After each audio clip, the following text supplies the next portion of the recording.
tapi paling tidak yang bisa kami gambarkan, kami simpulkan adalah begini Bang Jansen. Nampaknya memang bukan tidak ada kekurangan juga dengan sistem proporsional tertutup, tapi paling tidak lebih simpel dan juga dari segi biaya memang lebih pas untuk diterapkan saat ini. Percayakan semuanya kepada partai, mengapa Anda tidak?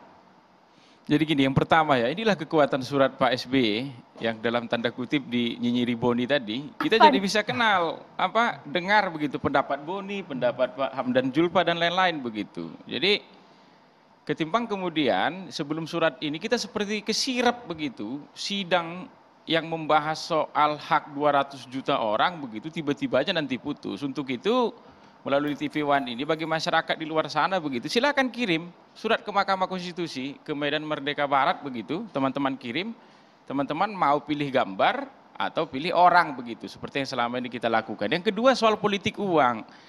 Menurut saya ya politik uang ini baik terbuka atau tertutup itu pasti akan selalu ada. Apalagi kalau kata Dr. Boni tadi kan soal kemiskinan nih. Iya.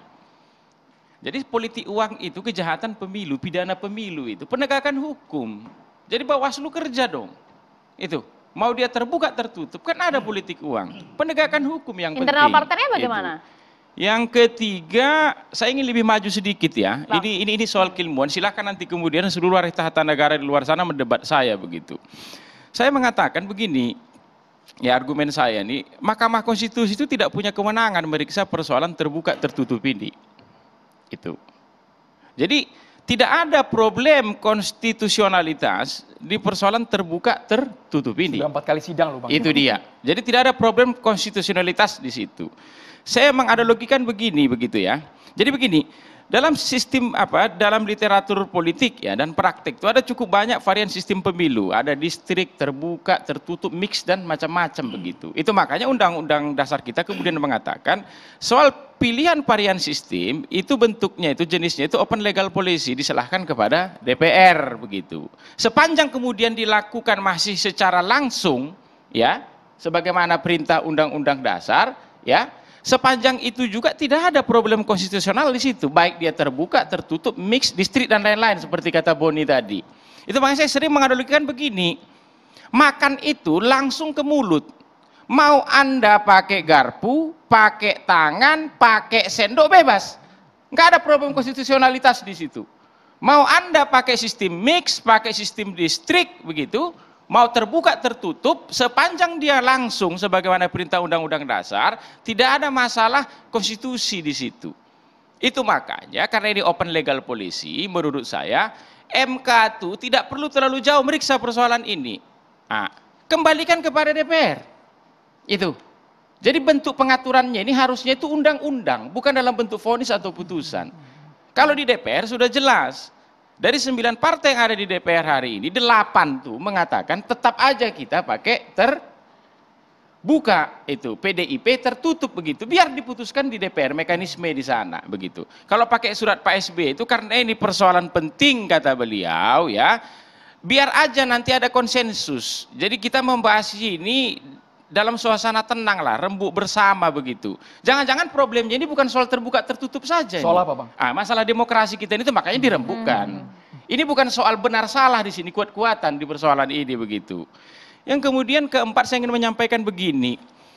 Karena saya katakan di awal tadi ini, soal ini kan luput dari luput dari liputan media begitu. Sudah saya ingin membacakan. Poin itu sudah kami jawab tadi Bang. Kalau diliput media harusnya ini keluar dalam bentuk berita, tidak ada keluar sama sekali. Ada Bang. Ini bukan ini yang mau saya jelaskan ini. Apa tuh?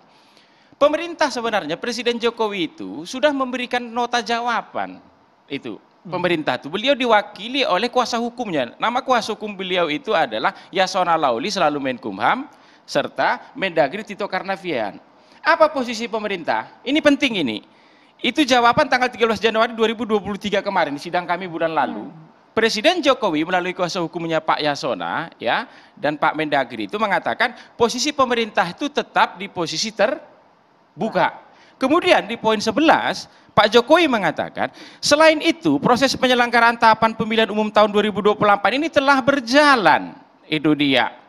Jadi di tengah proses tahapan pemilihan umum yang tengah berjalan ini kalau diubah berpotensi kata Pak Jokowi menimbulkan gejolak sosial politik di partai politik maupun di masyarakat. Jadi kalau dilihat surat Pak SB dengan nota jawaban Presiden di MK begitu, lebih keras ini. Kalau diubah di tengah jalan, ini kata Pak Jokowi, ya melalui kuasa hukumnya Pak Yasona dan Pak Mendagri Tito, ini berpotensi menimbulkan gejolak sosial politik begitu. Itu makanya menurut saya ya, kembalikan saja ini ke DPR, persoalan terbuka tertutup ini. Itu makanya tesis saya tadi itu silahkan bagi seluruh ahli tata negara di luar sana begitu ya. Saya mengatakan MK tidak punya kompetensi untuk kemudian ya membuat keputusan terhadap terbuka tertutup ini. Tidak ada problem konstitusional di situ. Jadi kalau ada kemudian ahli tata negara di luar sana mengatakan pendapat saya salah ini, saya tunggu di media sosial atau di debat berikutnya begitu. Soal ini harus terang benderang. Iya dong. Ini sudah berjalan Bang di MK Bang. Iya, tapi kan belum putusan. Saya mengatakan dia tidak punya kewenangan. Itu makanya tadi saya sebenarnya menunggu paham dan tadi. Nggak apa-apa men-challenge ini. Nggak ada problem konstitusional di sini. Bang Adian juga harus berkomentar karena akan kita bedah lebih dalam. Alasannya tadi belum keluar sama sekali Bang. Poin per poin mengapa memilih parpol daripada orang. Sesaat lagi hanya di Catatan Demokrasi.